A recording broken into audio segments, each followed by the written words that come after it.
Salut la famille, ici c'est Patience. Alors bienvenue à ce nouveau numéro. Aujourd'hui, on va parler de 5 leçons tirées du livre Neutraliser l'ennemi public numéro 1 de l'apôtre Ivan Castano.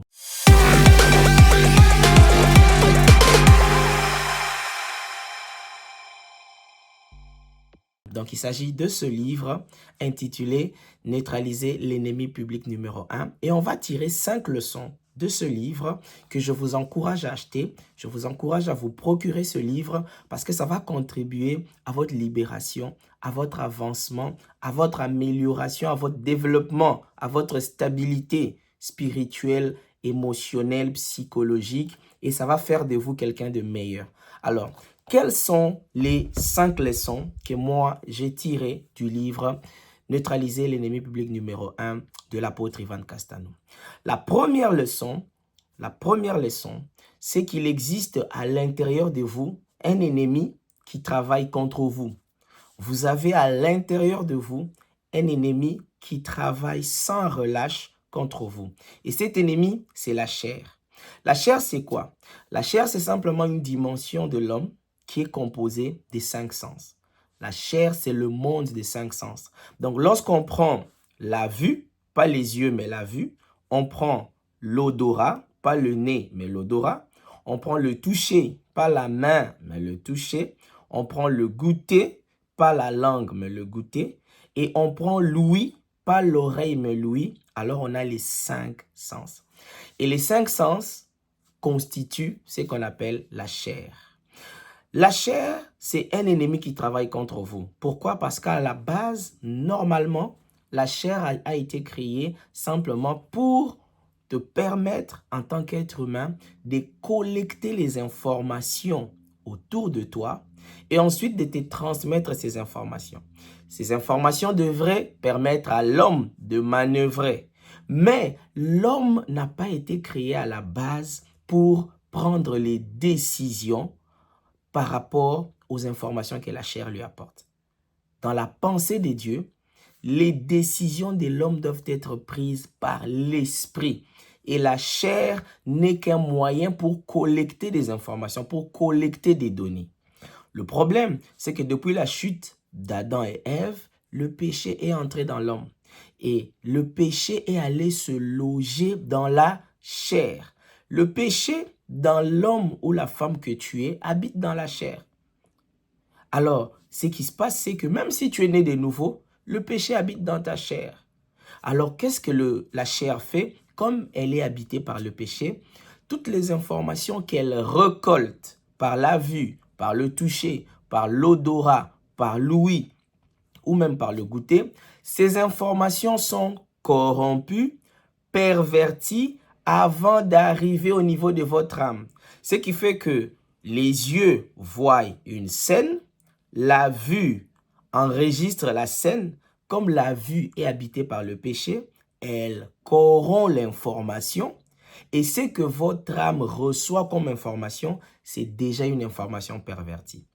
Voilà pourquoi lorsque vous êtes un homme et que vous regardez une femme nue, l'information que vous recevez au fond de vous, c'est l'impudicité, l'adultère, l'impureté. Parce que la chair a fait son travail. Voilà pourquoi c'est important de comprendre ça. Et comme la chair est en chacun de nous, même si vous êtes né de nouveau, la chair continue de vous combattre. La chair continue de fabriquer de mauvaises pensées. La chair continue de fabriquer le péché. La chair continue de produire ses œuvres. Et ces œuvres sont contraires à l'esprit. Il faut savoir que le contraire de l'esprit, c'est la chair. Soit vous marchez par la chair, soit vous marchez par l'esprit.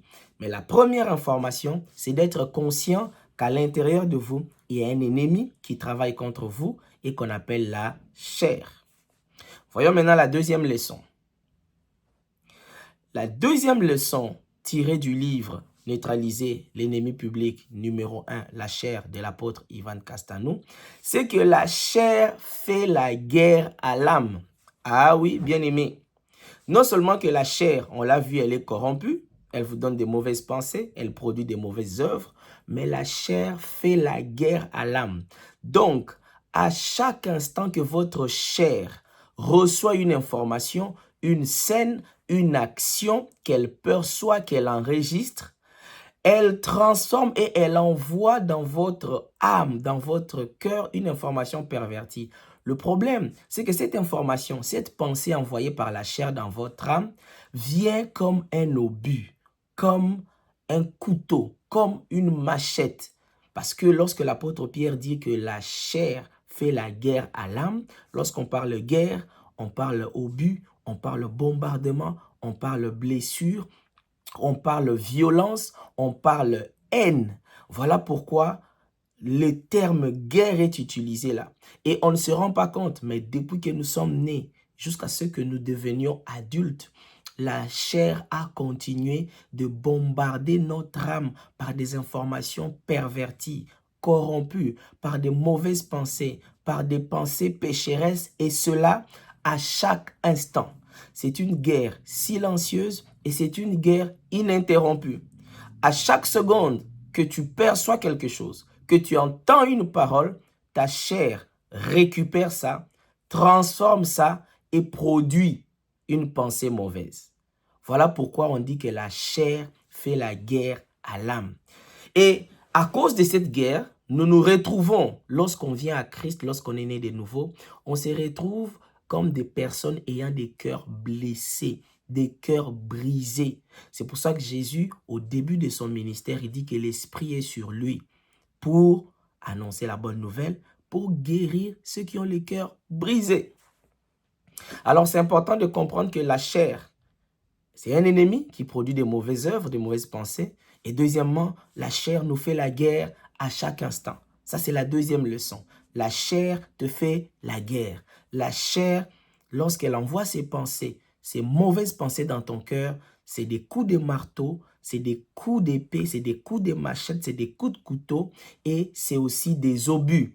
Voilà pourquoi notre âme qui a été créée pour vivre dans la paix, dans la quiétude, dans la tranquillité, se retrouve divisée, se retrouve déchirée, se retrouve avec des angoisses, avec des inquiétudes, avec du stress à cause des informations recueillies par la chair, par les cinq sens, corrompues et ensuite transférées dans l'âme.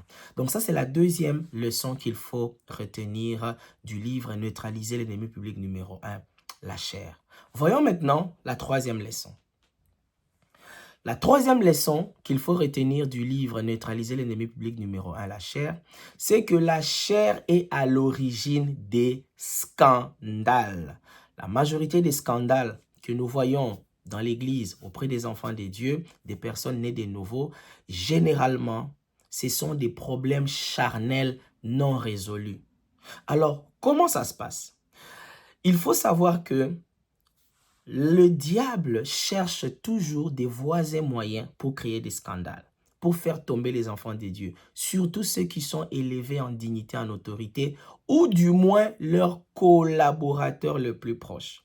Et pour atteindre cette fin, le diable va chercher une personne qui a un problème charnel non résolu. Le diable va chercher une personne qui a une convoitise charnelle dans sa chair, qui n'a pas été traitée, qui n'a jamais été traitée.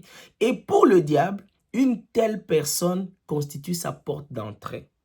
Rappelez-vous, Jésus a dit, il est impossible qu'il n'arrive pas de scandale, mais malheur à celui par qui ça va arriver. Donc le diable cherche un peu, entre guillemets, les maillons faibles. Les maillons faibles, donc, ce sont des personnes qui ont des problèmes charnels non résolus, mais qui sont élevés, qui sont promus, qui se retrouvent dans des cercles de décision. Voilà pourquoi lorsque vous entrez dans des cercles de décision avec des personnes élevées en dignité, vous êtes en danger si vous avez des problèmes charnels non résolus. Et comment le diable procède?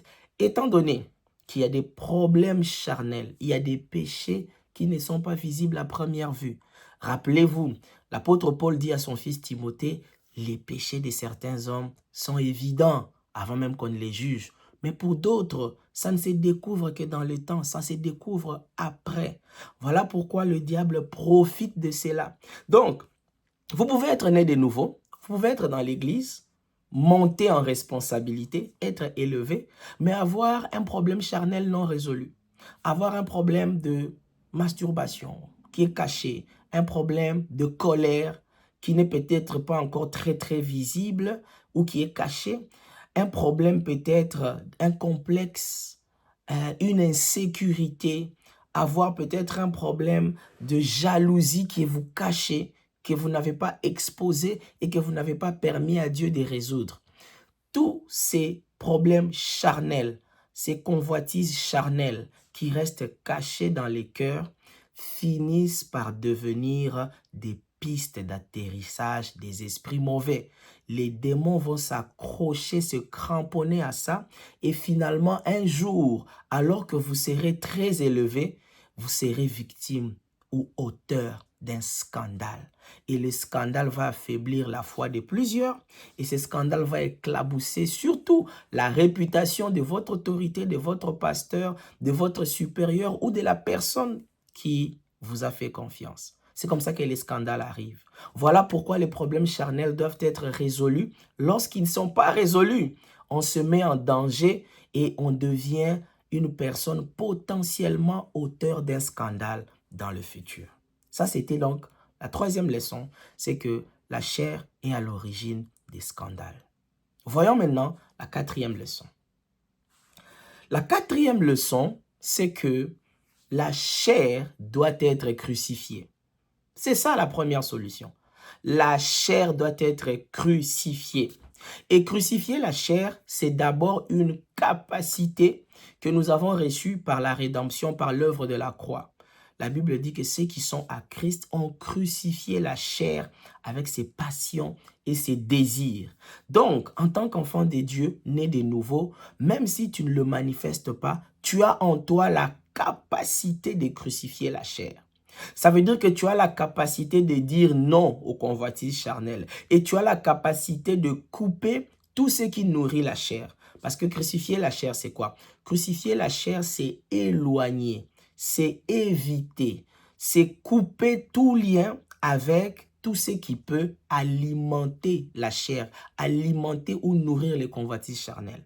Donc, si tu as des problèmes de pornographie et de masturbation, crucifier la chair signifie aller couper tout lien, aller mettre des mots de passe, bloquer, se faire aider, se faire soutenir par des personnes qui vont bloquer les accès pour toi. Si tu as des problèmes charnels au niveau des critiques, des calomnies, de la médisance, crucifier la chair pour toi signifie couper les relations avec les personnes avec qui tu calomnies et que tu critiques régulièrement. Si tu as des problèmes d'ivrognerie, crucifier la chair pour toi, ça va vouloir dire couper tout lien avec les bars, les lieux ou les endroits où on s'enivre, mais aussi t'éloigner de l'alcool de toutes les manières possibles, afin que tu ne puisses pas être dans une position où la présence de l'alcool va venir réveiller en toi, alimenter ou nourrir cette convoitise charnelle et te pousser dans l'ivrognerie. Donc c'est ça, crucifier la chair. Et chacun de nous, dépendamment de comment il a grandi, dépendamment du domaine, de l'aspect où sa chair a le plus bombardé son âme, doit être sincère, honnête, pour reconnaître le problème charnel qu'il a et prendre ce problème à bras le corps et décider de le combattre avec véhémence. C'est comme ça qu'on arrive à crucifier la chair et même à neutraliser la chair. Donc ça, c'était la quatrième leçon. Voyons maintenant la cinquième et la dernière leçon. Alors, la cinquième et la dernière leçon tirée du livre « Neutraliser l'ennemi public numéro 1, la chair », c'est que ton âme doit être rééduquée. Alors, je tiens à préciser ici, et c'est bien dit dans le livre, que l'âme est neutre à la base. L'âme, c'est vrai que c'est le siège des émotions, pensées, intelligence, mais ton âme va faire soit ce que l'esprit lui dit, soit ce que la chair lui dit. Donc, l'âme est conduite, l'âme marche soit par l'esprit, soit par la chair. Alors, le problème, c'est que l'âme ne fait que ce qu'elle a été habituée à faire. Si tu as été habitué à beaucoup manger, à faire des excès de table, tu vas continuer à le faire. Si tu as été habitué à mentir, tu vas continuer à le faire. Et l'âme n'aime pas faire les choses qu'elle n'a pas été habituée à faire. Parce que l'âme fonctionne sur base des habitudes, des routines. C'est pour ça que beaucoup d'enfants de Dieu ont du mal à prier, simplement parce qu'ils n'ont pas été habitués. Donc, c'est quoi la solution? La solution, c'est qu'il ne faut pas suivre tes émotions. Il ne faut pas suivre tes sentiments. Il ne faut surtout pas suivre tes sensations. Il faut suivre ce que la parole de Dieu te dit. Ce que Dieu te dit, ce que l'Esprit te dit. Si la parole est claire que tu dois prier, quel que soit ce que tu ressens, quel que soit ce que tu perçois, quelle que soit l'émotion qui t'anime, mets ça de côté pour prier. Parce que tu sais que prier est important pour toi. Prier, c'est ce qui te maintient. Prier, c'est ce qui te garde. Prier, c'est ce qui te donne la force spirituelle. Donc, tu vas prier indépendamment des émotions, des sentiments et des habitudes. C'est comme ça qu'on arrive à rééduquer son âme, à mettre en place des nouvelles habitudes, mais en se basant sur la parole de Dieu.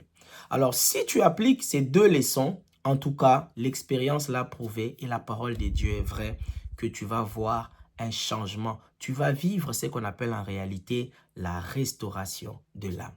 Donc voilà les 5 leçons tirées du livre « Neutraliser l'ennemi public numéro 1 ». La chair. J'espère que ça va vous aider. Mais en plus, j'espère que vous allez acheter le livre, vous allez le lire et je suis sûr que ça va vous faire du bien et votre vie ne sera plus la même. Que Dieu vous bénisse et la suite au prochain numéro. Bye bye.